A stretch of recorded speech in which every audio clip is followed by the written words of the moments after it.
latest conflict of interest from a government of serial ethical lawbreakers. The Prime Minister wants his buddy Mark Carbon Tax Carney's company to be in charge of $10 billion of Canadians' pension dollars. Now, he doesn't want him to be subjected to any of the conflict of interest rules. All the power, all the money, none of the accountability. After 9 years of this NDP Liberal government, taxes are up, costs are up, crime is up, and time is up for Carbon Tax Carney and this Prime Minister. Why don't they just call a carbon tax election?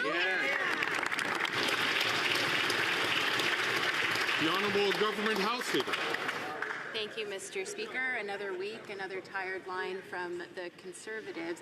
When it comes to Canadians who disagree with their vision of the country, instead of allowing for that disagreement to happen, they attack them personally and try to bring them down. We have seen this time and time again from Conservatives, whether it's the news media like CBC or CTV, or whether it's eminent Canadians who give of themselves. The Conservatives only have one objective, and that's to tear down Canadians who don't share their beliefs. Thank you, Mr. Good answer. Speaker. The Honourable Member for Leeds Grenville, Thousand Islands and Rideau Lakes. It's no surprise that that member wants to deflect from her Prime Minister, who was twice found guilty of breaking ethics laws himself, and that's why he's trying to protect his buddy Carbon Tax Carney from the ethical rules that would, of course, call into question this $10 billion of Canadians' pensions that they want to let him get his hands on in exchange for what? Advice that he's going to give them from Bay Street that everyone on Main Street can just eat cake when they can't afford any more of his rising carbon tax. It's been 9 years of their failed NDP Liberal policies. Canadians are out of money. They're out of time. When can we have an election? Before the Honourable Minister takes her spot, I did hear a comment out of turn. I think it was from a minister. I couldn't figure out who it is, but I'll ask members to please, again, don't take the floor unless recognized by the chair. The Honourable Leader of the Government in the House of Commons. Thank you, Mr. Speaker. And again, what we see from the Conservative members of Parliament is that they just can't handle being criticized. It's the same way they treat the media. When the media asks them tough questions about what they are putting forward in terms of their agenda for Canadians, what do? They attack them. This is what they do with the media. This is what they do with eminent Canadians. This is what they do with any Canadian who doesn't share the vision for Canada. Mr. Speaker, we should be talking up Canada. We should be talking up Canadians instead of talking them down like the Conservatives. Yeah, good answer. The Honourable Member from Calgary Nose Hill. Mr. Speaker, first the Liberals announced that Mark Carney, the chair of Brookfield, a trillion-dollar corporation whose interests span the entire federal government, would be setting Canada's economic policy. Then news broke that Brookfield had been lobbying for a federally funded multi-billion-dollar investment fund that they would manage. Then, over this past weekend, Mark Carney sent out a fundraising email blast via the Liberal Party's donation list. Interesting.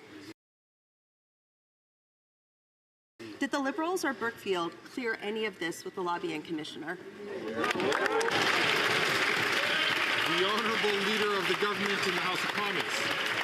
Again, Mr. Speaker, what we see from the Conservatives is when there are Canadians that don't share their vision of Canada, they talk them down. They try.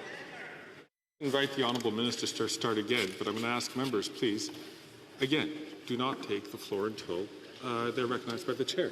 The Honourable Leader of the Government from the House of Commons from the top. Thank you, Mr. Speaker. It's okay. I understand this response makes them uncomfortable because they know it's true, Mr. Speaker. Right. But when it comes to Canadians who don't share their vision of Canada, what do Conservative members of Parliament do? They talk them down. They try to bring them down. They don't like having people push against their agenda. They don't like it when they're asked tough questions, or when smart, intelligent people don't share their vision of Canada, they try to take them down instead of having that debate. Thank you. That's right. Good answer. The Honourable Member from Calgary Nose Hill.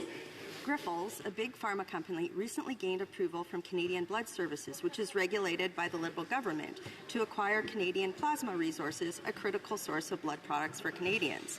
But this summer, reports said that under this contract, Canadian blood plasma products could be sold abroad for profit by Grifols, something that could jeopardize supply in Canada. Guess which company has been in takeover talks with Grifols this whole time? Brookfield. Is that why the Liberals didn't clear Carney with the lobbying commissioner? The Honourable Minister of Health. Mr. Speaker, Canada is known everywhere in the world as being absolutely one of the best jurisdictions to manage blood supply, and that is something that we are absolutely committed to continuing. I think that casting aspersions and trying to manufacture things is something we're used to on the other side, but that reputation that we've won hard-earned to make sure that when Canadians need blood that it's there for them and it's there for them safely is something that we're going to continue unabated to be committed to. I'm